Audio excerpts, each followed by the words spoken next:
Selain rasa sedih di dada, mungkin ada satu pertanyaan yang muncul di benak kita ketika ngeliat orang lagi koma. Apa yang sebenarnya dirasain sama mereka? Apakah sama rasanya kayak tidur? Apakah mereka bermimpi? Atau justru mereka nggak ngerasain apa-apa sama sekali? Kalau putri tidur bisa bangun oleh seorang pangeran, maka adakah ciuman yang bikin orang koma kembali sadar? Ya, koma itu emang level nggak sadar diri yang paling dalam, yang disebabin sama gangguan di otaknya. Tapi kalau kita nganggep orang koma itu nggak aktif otaknya, ternyata jawabannya enggak. Faktanya, alat ini nunjukin kalau neuron dalam otak ternyata masih tetap aktif dan bekerja. Tapi meski begitu, apa yang mereka alamin itu beda banget sama orang tidur. Dan ternyata lebih mirip kayak orang yang dibius total. Artinya mereka masih bisa dengar, tapi otaknya nggak bisa memproses atau bahkan ngerespon apapun bunyi yang masuk ke telinga. Oke, kalau gitu, apakah orang yang baru sadar dari koma bisa ingat kejadian yang ia alami? Jawabannya bisa jadi ada dua. Ya, ada orang koma yang ngerasain kehadiran orang-orang terdekat, tapi ada juga yang nggak ingat sama sekali. Semuanya tergantung seberapa parah kondisinya. Ini karena ada dua jaringan utama pengatur kesadaran di otak yang terganggu waktu koma. Bagian batang otak yang tugasnya ngatur respon dasar tubuh emang tetap berfungsi, tapi dengan sangat-sangat kecil. Inilah yang jadi alasan kenapa pas kita nyubit atau mukul orang koma, ia nggak bakal bangun, dan cuma ninggalin luka di bagian itu aja. Ngomongin soal penyembuhan, nyatanya ada banyak cara buat bikin orang koma kembali sadar. Tapi itu semua tergantung banget sama seberapa parah kerusakan otak yang dialami. Karena nyatanya, lama waktu koma itu bisa beda-beda banget dari hitungan hari bahkan sampai tahunan. Walaupun kelihatannya mustahil, ternyata ada pembalap hebat ini yang kecelakaan waktu main ski dan bikin ia koma selama 6 bulan. Atau kasus super langka waktu perempuan ini akhirnya terbangun setelah puluhan tahun gak sadarin diri.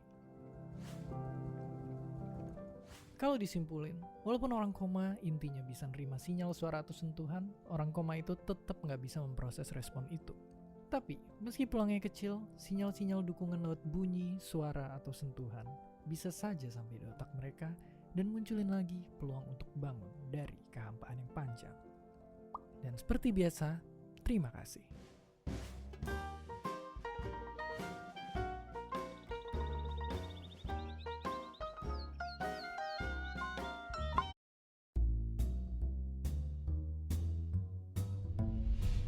Kebelet itu perasaan yang super nggak enak. Mau ditahan katanya bahaya buat tubuh kita, tapi kalau dikeluarin rasanya nanggung satu episode lagi. Perdebatan batin ini kadang suka bikin kita risih dan bertanya-tanya sendiri juga. Emang apa sih yang bakal terjadi sama tubuh kita kalau kita nahan pipis? Sederhananya bayangin inilah bagian dalam tubuh kita yang ngurusin soal pipis. Cairan yang warnanya mirip sama minuman berenergi ini sebenarnya kumpulan zat-zat yang udah gak dibutuhin sama badan kita. Kalau udah keisi penuh, otak kita ngerespon dengan bikin kita biar jadi kebelet. Otot di sini lalu berperan jadi satpam buat ngejaga, biar nggak ada yang keluar tiba-tiba, dan begitu akhirnya ketemu toilet, itulah rasa lega yang sesungguhnya. Oke. Terus emangnya seberapa lama kita bisa nahan pipis, dan apakah itu bahaya buat kita?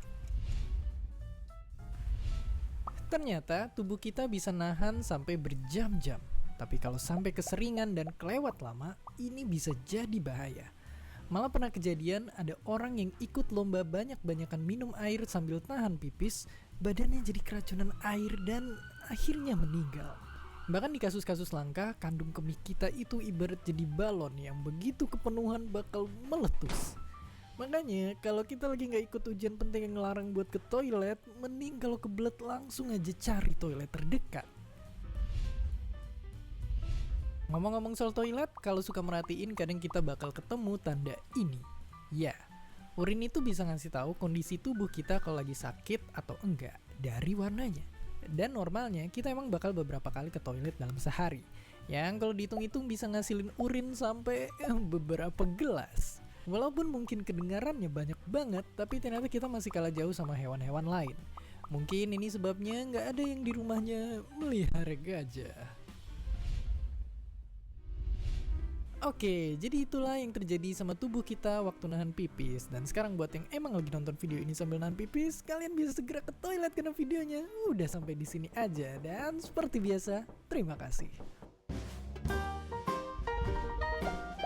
Terima kasih udah nonton Kok Bisa. Punya